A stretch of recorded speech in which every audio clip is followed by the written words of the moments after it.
Hey everybody, Ryan here at eTrailer. Today on our 2020 Mazda CX-30, we're going to be showing you how to install the EcoHitch Trailer Hitch receiver. But before we do that, why don't you check it out and make sure that this is the right hitch for you. So right off the bat, probably my favorite thing about this particular hitch is the fact that it has that larger 2-inch by 2-inch receiver tube opening. So the other two hitches available for the CX-30 are the smaller 1.25 inch. And this 2-inch by 2-inch one, much more common size. A lot more accessories are available for it. And so by having this larger opening, you know, it's really going to help kind of open up your opportunities on what you can actually use the hitch for. Now with that said, you know, quite a few people already do have those 1.25 inch accessories that they're wanting to use, but they still, you know, want to have the benefits of having the 2-inch hitch. And if that's your case, you know, you don't have to run out and get a new type of accessory. The good news is they do make reducers that essentially allow you to use those smaller 1.25 inch accessories with the larger hitch. Now, with all that said, probably the first thing other than that I noticed about this setup here is the way it's going to look. And I think it has a really nice appearance, actually. It almost looks factory to me. It's going to be completely hidden for the most part, and really the only thing that you're going to be able to see is the receiver tube opening here. At the end of the receiver tube opening, there's going to be a reinforced collar there for some extra support, and the hitch is going to use that standard 5/8 pin and clip. Keep in mind, pin and clip does not come included. If you need one though, not a big deal, you can always grab it here at eTrailer. We're going to have some plate style safety chain openings, which are relatively large, and they do sit back a little ways. And that should allow you to use just about any size hook that you might have. The hitch also gives us some pretty good clearance. So what I mean by that, you know, ground clearance, it sits up nice and tight against the bottom of our Mazda, and also bumper clearance. You know, it comes out a little ways, and because of that, you know, it's going to allow us to use a lot of different type of accessories, particularly ones that fold upright, you know, when you go to store them. But to be on the safe side, we'll take a couple of measurements. That way we can figure out for sure if any of those accessories will indeed work. If you go from the ground to the top inside edge of the receiver tube opening, that's going to be about 13.5 inches. So if you do plan on pulling a trailer, chances are pretty good you're going to need to get a ball mount with a slight rise in the shank.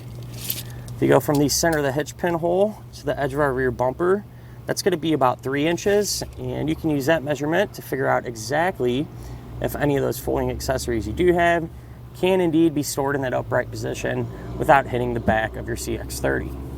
One of the other things that really helps separate this hitch from the others available is the weight capacities.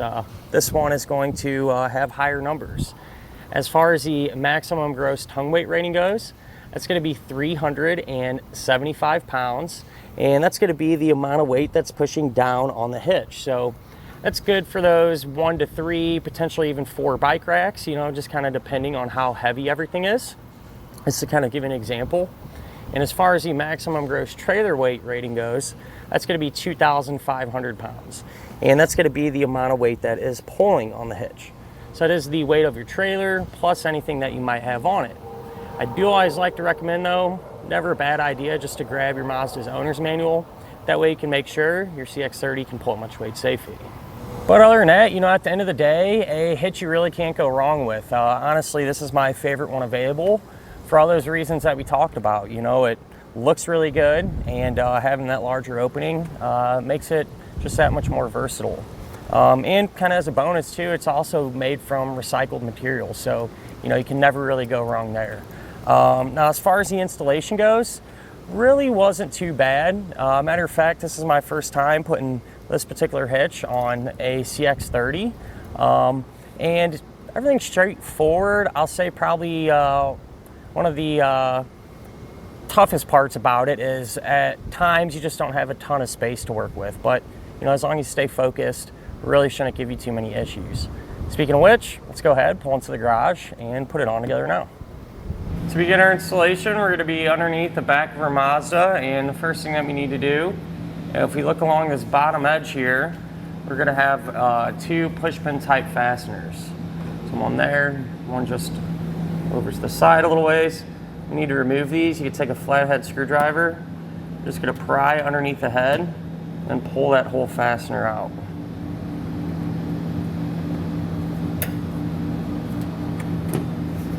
Now if you look right up through here, we're gonna have a 10mm bolt we need to pull out. And I wanna mention from this point on, anything we do to one side of our vehicle, we're also gonna do to the other side, because it'll be set up the exact same way. Grab our 10mm socket and get it removed.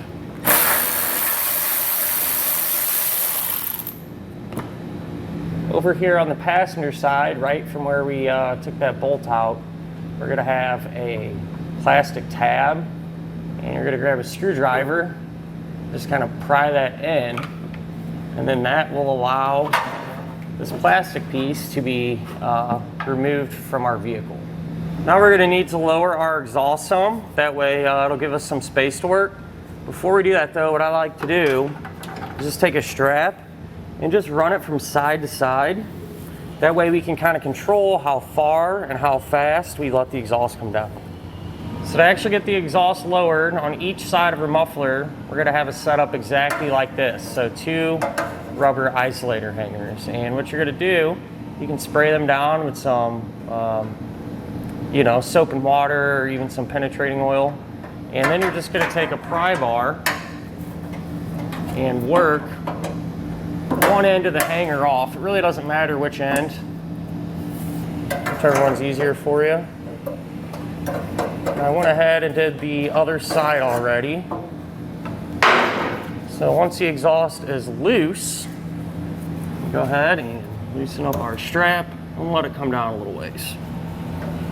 Now if you look on the side of our frame rail, just in front of our exhaust hanger here, we're gonna have a rubber plug. You need to remove it. You just take a flathead screwdriver, kind of just pry right underneath it until it pops out.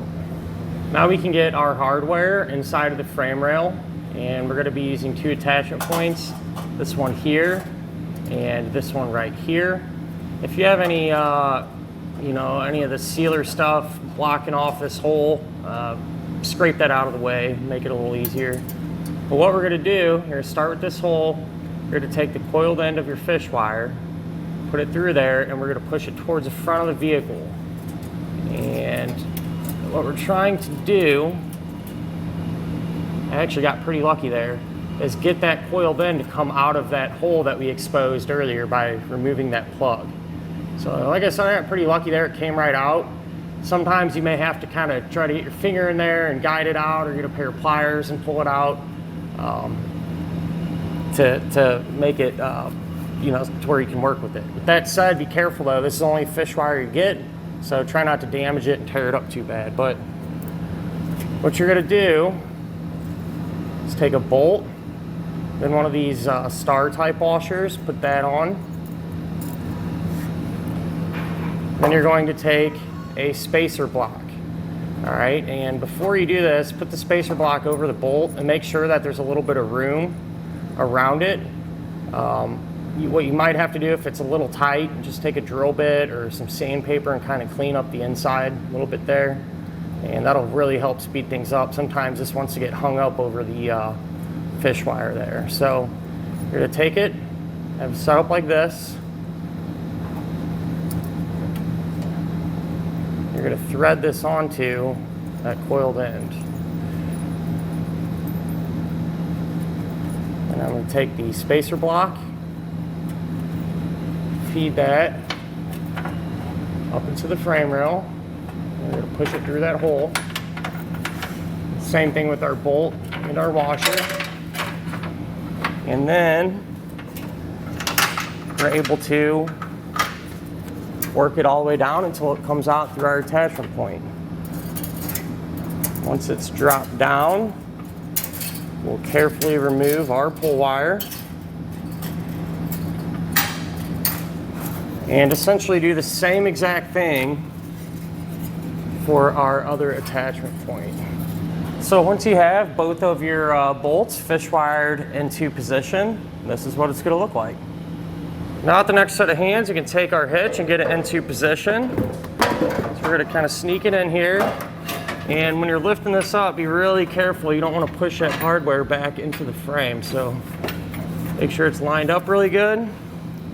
And what I'm going to do is just take a nut and try to get this on there hand tight. That way the hitch will support itself and make it a lot easier to work with. So this is just temporary for now. But once you get one on each side, then we can get all of our actual hardware on. So the actual hardware that's going to go on all the attachment points will be a flat washer, a split lock washer,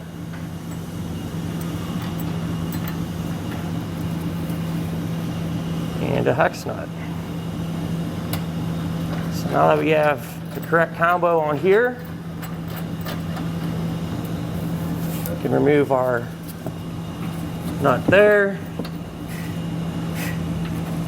and get the correct combo on this attachment point as well.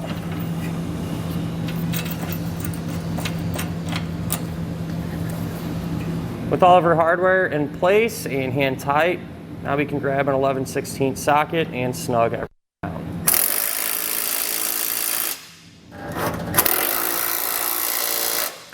Now we need to make sure and come back with a torque wrench and tighten down all the hardware to the amount specified in the instructions. If you don't have a torque wrench, you can always grab one here at eTrailer. Or a lot of times, one thing you can do is go to your local auto parts stores, and the majority of time they'll have one there available to rent.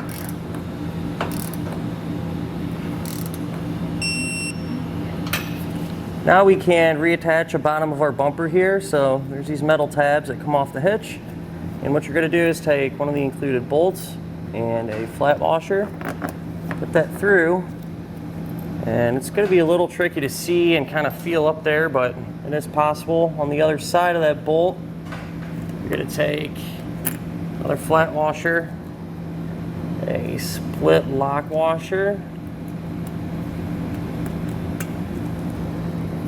and then we can put the nut on it.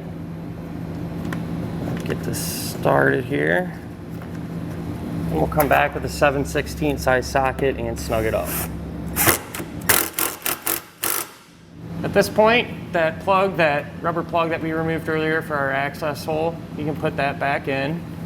And now we're just gonna rehang our exhaust. So a little bit easier going up. You can just lubricate it and line everything back up by hand. Once both sides are supported, go ahead and remove our strap. And that'll finish up our look at and our installation of the EcoHitch Trailer Hitch receiver on our 2020 Mazda CX-30.